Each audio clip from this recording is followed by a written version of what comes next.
क्यों चाइना एक रेगिस्तान में 3 बड़े शिप्स बना रहा है। ये एक्सट्रीमली वियर्ड है और आज तक किसी भी देश ने ऐसा नहीं किया। इन इमेजेस को जरा गौर से देखना, ये दोनों दिखने में बिल्कुल एक एयरक्राफ्ट कैरियर जैसे दिख रहे हैं। अब एयरक्राफ्ट कैरियर का मतलब एक वॉर मशीन, एक तैरता एयरबेस जिसमें runways, control towers, missile technology सब कुछ मौजूद होती है, जिससे मिनटों में किसी भी देश को तबाह किया जा सकता है। बट किसी एयरक्राफ्ट कैरियर को तैरने के लिए पानी की जरूरत होती है। लेकिन आज से बस 4 महीने पहले मार्च 2025 में यूएस नेवल इंस्टीट्यूट ने चाइना के कुछ सैटेलाइट इमेजेस को लीक किया, जिससे यह पता चला कि चाइना अपना ये नया एयरक्राफ्ट कैरियर एक डेजर्ट यानी कि एक रेगिस्तान में बना रहा है। यह है चाइना का largest desert Taklamakan. Yes, that's the name.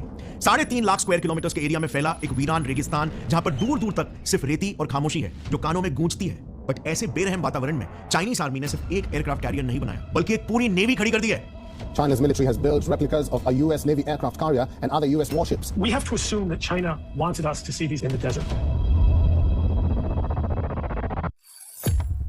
अब इस दूसरे सैटेलाइट इमेज में स्ट्रक्चर को देखना, ये बिल्कुल एक वॉरशिप की तरह लग रहा है। और इस तीसरे इमेज में तो एक पूरा नेवल पोर्ट ही दिखाई दे रहा है। नाउ जस्ट फॉर कंपैरिजन, ये है इंडिया का एक डीप नेवल पोर्ट जो इंडिया ने मॉरिशस के एक आइलैंड पर बनाया as its military base. China का ये नेवल पोर्ट अगेन इंडिया के पोर्ट से काफी सिमिलर दिख रहा है। अब सबसे पहली चीज, ये इंडिया के लिए काफी कंसर्निंग बात है, क्योंकि टकलामकान डेजर्ट इंडिया के border line of actual control से बस सिर्फ 200 से 250 किलोमीटर ही दूर है। और इंडिया और चाइना की दुश्मनी तो जग जाहिर है।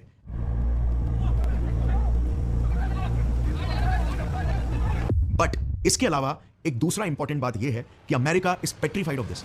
देखो, ये satellite images US naval institute ने ही पब्लिश किया है, जिसमें उन्होंने खुद ही एक्सेप्ट किया कि चाइना के ये सारे स्ट्रक्चर्स यूएस नेवल शिप्स के एग्जैक्ट रेप्लिकास हैं। ये पहला वाला स्ट्रक्चर का शेप यूएस के सबसे latest and most advanced aircraft carrier Gerald Ford carrier से मैच करता है। इसकी लंबाई भी बिल्कुल फोर्ड जितनी है, कुछ 337 मीटर्स। दूसरा स्ट्रक्चर यूएस के एयरलाइन बुर्क क्लास डिस्ट्रॉयर के जैसा है। इसकी तो हर एक चीज मैच करती है। शिप के नोज पर फॉरवर्ड गन, उसके जस्ट पीछे और सेकंड लास्ट में वर्टिकल लॉन्च सिस्टम और एंड में एक हेलीपैड। सब कुछ यूएस डिस्ट्रॉयर का carbon copy. And finally China का ये तीसरा एयरक्राफ्ट कैरियर यूएसएस निमिट्ज क्लास से काफी मेल खाता है। इसके रडार सिस्टम्स, शेप सब कुछ सेम है एक्सेप्ट फॉर जस्ट साइज, जिसमें यूएस नेवी के हिसाब से चाइना ने थोड़ा कॉम्प्रोमाइज किया है, क्योंकि इसकी साइज ओरिजिनल कैरियर से आधी है, यानी 173 मीटर छोटी। अब ध्यान से सुनना, क्योंकि ये मिस्ट्री और ज्यादा कंफ्यूजिंग होने वाली है। अगर टकलामकान डेजर्ट से थोड़ा बाहर निकलकर इंडो पैसिफिक रीजन में आप नजर डालोगे ना, तो आपको ये रेड डॉट्स दिखेंगे। ये सारे यूएस के सबसे एलीट वॉरशिप्स और एयरक्राफ्ट कैरियर्स हैं जो अमेरिका ने साउथ चाइना सी के पास तैनात कर रखे हैं चाइना को काउंटर करने के लिए। अब इंटरेस्टिंग बात यह है कि इस पूरे फ्लीट में से 2 सबसे डेडली वॉरशिप्स कौन से हैं पता है?